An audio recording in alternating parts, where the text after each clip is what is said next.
It's Hockey Prospect Radio brought to you by ECAC Hockey, the leaders in hockey on and off the ice. Learn more at ecachockey.com. Happy to have on once again Doug Christiansen, the commissioner for the ECAC. Doug, thanks for coming on the show again.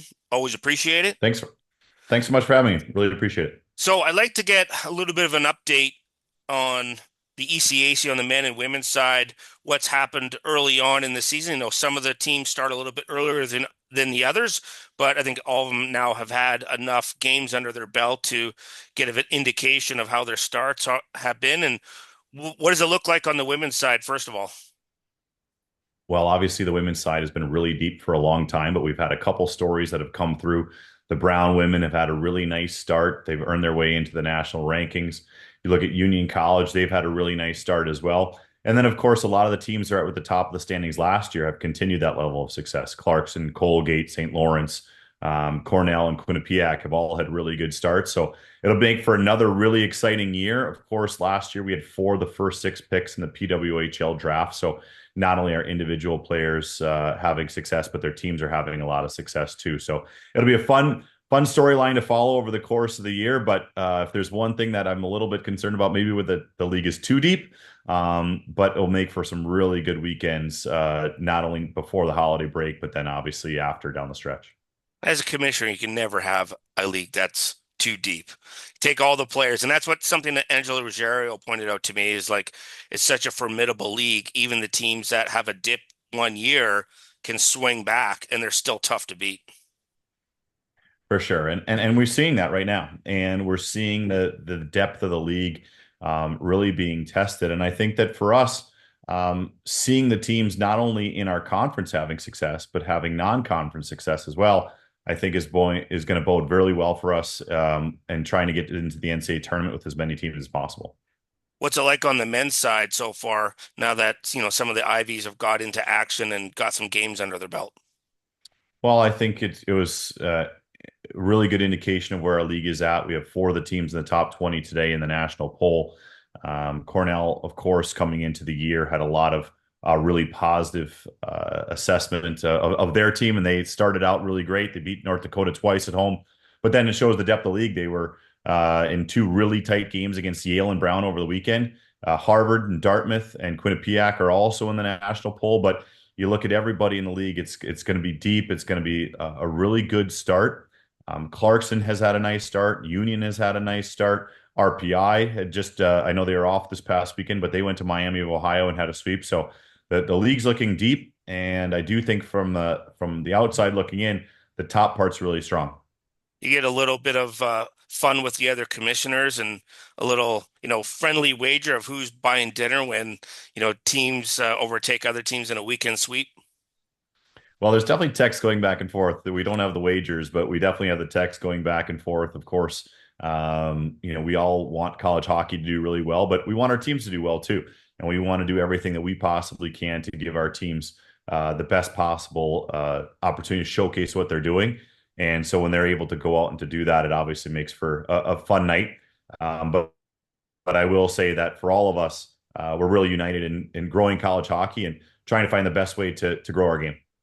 Perfect segue because I'd like to get your thoughts on now that it's finalized the NCAA CHL eligibility, and now that CHL players are eligible. And up in Canada, it's been a seismic story in the hockey world, in the industry of just trying to figure out what this means moving forward. Everybody can understand, okay, now that the players are eligible to play, that doesn't mean they're academically eligible, but then what are the downstream effects? And, I'm not sure if everybody really knows what that means, but I think I get the understanding that the CHL commissioners, their president, Dan McKenzie, the NCAA commissioners, Commission of USHL, there's a willingness there to all work together to try to figure out what's best for the game of hockey collectively for the players as they go through their developmental processes of young teenagers up until adulthood. Well, I think for us, this is obviously a big shift for everybody. But I do think that the logical progression for players, no different than it's been with the USHL, is to come to the college hockey ranks when you're ready. And that obviously, when your player develops, every player develops at a different rate, whether they are a 19-year-old, an 18-year-old, or obviously celebrating you as a 17-year-old. We want the players when they come to us when they're ready to play college hockey, and we look at this as an opportunity for the players to further develop as a person and as a player. And we also think that it will resonate with the professional teams too, because they have an opportunity. So a player who's drafted in the National Hockey League has the ability to play against older players prior to playing in the American League or the NHL to further their development. And we also really believe that that educational component that helps them grow as a human being too. And it also gives them the opportunity to move away from home and have that next step. So if they are on a professional journey, it's a logical next step for them to take to make sure that whenever they do turn pro, that they wind up having the best possible chance of having success. So you've gone through that process of, playing college hockey and then turning into pro. And I think sometimes from an outside perspective, we don't appreciate how young the players really are and how big that step is into the pro ranks. And it was a discussion I was having with Mike McMahon on the show as well. In the past, we look at the average age for a CHL player, that's 18 to 18 and a half years of age. And in college hockey, it's 21 to 21 and a half years of age, depending on the program you're in. Well, those 3 years, that may not mean much for you and I, a couple old guys, but for a younger player, 3 years is a massive amount of opportunity to develop, not just physically, but mentally and emotionally, intellectually, and have the opportunity to do it at a rate that may be more comfortable, not necessarily comfortable, but probably more pragmatic and practical than throwing them into pro hockey when they may or may not be ready. As I said, I think that college hockey is uniquely positioned to develop the player and the person. And you look at every single person develops at a different rate. There's going to be players who are ready at 18. There's going to be players who are ready at 19. There's going to be players that aren't ready until they're 20. But at the end of the day, all of those players are coming to an environment in which they're going to have state of the art training facilities. They're going to have state of the art nutrition. They're going to have the best doctors that you can have because a lot of these schools have research hospitals attached to them. They're going to have phenomenal facilities. And of course, it's a fantastic experience. I don't know anyone who went to college who said, yeah, that wasn't a great time and played college hockey. I think that they all loved it. So you put all of that together, and then you also combine the fact that you're able to get yourself bigger, faster, stronger on your way to the professional ranks.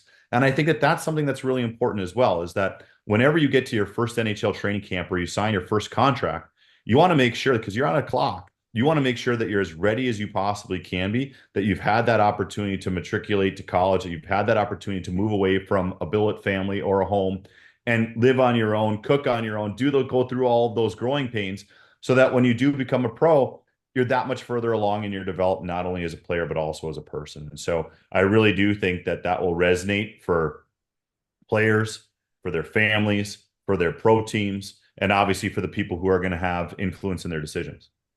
I agree with that 100%. I've always been an advocate that the players need to stretch out their development process a little bit longer. There are always the exceptions of the kids who get early, but it's a very narrow, small percentage. The majority of players at 90% or more take longer to develop into adulthood and into professional hockey. And I like the fact that the CHL players are going to have that opportunity to be able to go through that process. And if they come in as a 19-year-old, they may not leave till they're 22, and then it's an opportunity for them to, and then they can come out with an education. Now, our obviously our youth sports programs in Canada are equally as great. So I'm an advocate of doesn't matter what direction you go in. I'd like to see you go play college hockey, university hockey before you turn pro, unless you're that far advanced, regardless if you played in the United States or Canada. Two pieces to that. Number one, an interesting fact is the difference between a college education, not having a college education over the course of your employment is $1 million in the United States. So it's $1 million decision to get your degree. The second part of that is also the fact that if you are Connor McDavid or you're Jack Eichel, they are obviously the same timeline. This is going back, and you're that good. It's personal preference. One who played college hockey, one played junior. If you're at that level, that's personal preference. But I really think to your point about elongating your development timeline, not only does that help you as a person, but it also helps you in terms of your entry point to the NHL team. You could be a right-hand shot defenseman, and they might have a number of players in their organization who are going to either leave because of they get traded or they are out of their contract or whatever. And your entry point is key to your ability to be able to get into the lineup to make the NHL roster. Well, if you have more opportunities within that timeline over a 3 year or 4 year window to select your entry point, that gives you a better opportunity to make that team. That gives you a better opportunity to play in the NHL. And those are the things that I think as players and the people who are around them guide them. I think it's just gonna be a logical step for them to be able to finish what they do in junior, whatever that is, whether that's 17, 18, 19, 20, that they're going to be able to come to college and have a lot of success and then move on to whatever the next phase of their life is, whether that's um, uh, pro hockey, college hockey, or you look at our league with the ECAC. We've got 6 general managers of the NHL that have come through our school. You look at Gary Bettman played at not played went to Cornell. Bill Daly, Dartmouth. You've got Pat Kelleher, the head of USA Hockey's Brown. I mean, you look at where our alums have gone. They've gone on to do outstanding things. And so for us coming to our league, it's not only the opportunity to play pro hockey like an Adam Fox, it's obviously the opportunity to manage the teams whenever your career is done because the education gives you those opportunities. Well, Doug, I want to thank you very much once again for coming on the show. Great insight, and look forward to speaking to you in the future. Thank you very much. We're going to take a short break on Hockey Prospect Radio. We'll be back right after these messages.